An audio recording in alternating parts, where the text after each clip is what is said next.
that one? She's here, just here. Oh, she's this one. This is Ayati. Oh, I can see eating a donut. Eating a donut. She's looking beautiful, a baby. No, imagine a small child being subjected to drugs for what now? Oh my God, 2 years. This baby who has suffered the multi-drug resistant TB has 7 months to go, depending on how well she continues responding to the medicine. Prior to this, she was facing death. She looked as good as a skeleton. On the advice of her boss, the baby's mother quit her job after a month of endless coughing and went to get tested. I was found to have TB and HIV and started on drugs. Meanwhile, my child was deteriorating. This is a common mistake the adults with children make. Children end up suffering and their TB getting diagnosed at times late. In some cases, leading to complicated TB extrapulmonary, which is outside the lungs, accounting for 2 of every 10 children with TB. TB of, for example, the lymph nodes. To the layers that cover the brain, and then we get meningitis. There are other forms of TB. There are those that present when it spreads to the bone. Sometimes it can present to what we call the abdomen. It takes a year to treat it compared to the ordinary TB, whose treatment takes about 6 months. Childhood TB has not been prioritized in Uganda.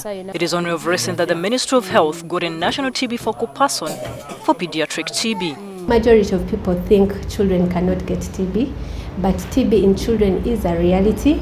Wherever there is an adult, we have to think about the children. Of every 100 patients you see that have tuberculosis, just know that 6 of them are children below 14 years of age. But the doctors believe that this number is so low, and they think that 9 cases of children are missed out there. They know that the number should be about 15 of every 100 patients. In Uganda, we know that TB in children is still a big problem, but we believe that it's being underdiagnosed because you can see like 30,000 adults with TB, and you can only find like reporting 700 children. Now that can't be true. Once a week at Mulago, children are brought to the TB clinic to get their drugs, get reviewed, and get a checkup. New cases, and we start on treatment, can go up to about 30. But now if I put in plus reattendance in a month, wow, the number is quite big. I think it goes even up to about 70 or 80. The only advantage with children is that they are not infectious, especially those under 5. Children get TB from the older ones, and when they cough, they basically swallow. We have to help them bring it out by either inducing them. This is where the dilemma lies, and cases get missed. But some countries, including Uganda, have acquired some effective diagnostic tools. A gene expert test. But still we are talking about either sputum or gastric sample, a sample that can be sucked out of the stomach, or doing a bronchoscopy and picking something from the lungs, which are procedures that are not readily available in many of the health facilities. A chest X-ray for us in children would be a useful test. It's a simple, useful test for doing chest X-rays.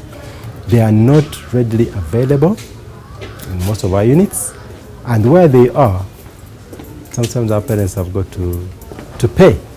In the face of missing diagnostics, health workers are called upon to be highly suspicious. The call extends to adults in the community. Children are not able to report themselves. So if we find any TB patient that we diagnose, especially those with infectious TB, these are the ones who are coughing out, who are spitting out.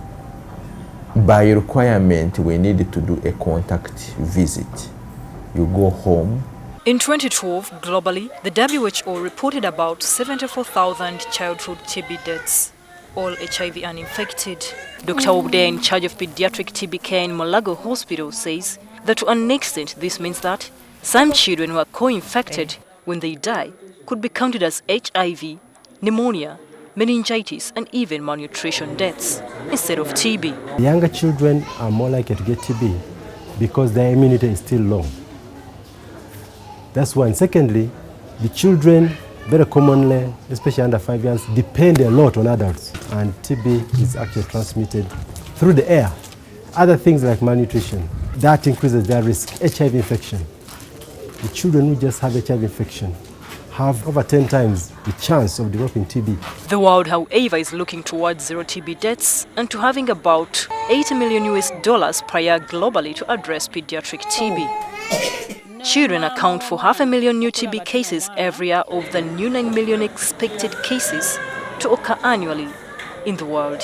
Yet even among these, 3 million patients are missed, including children. Florence Salimba, NTV.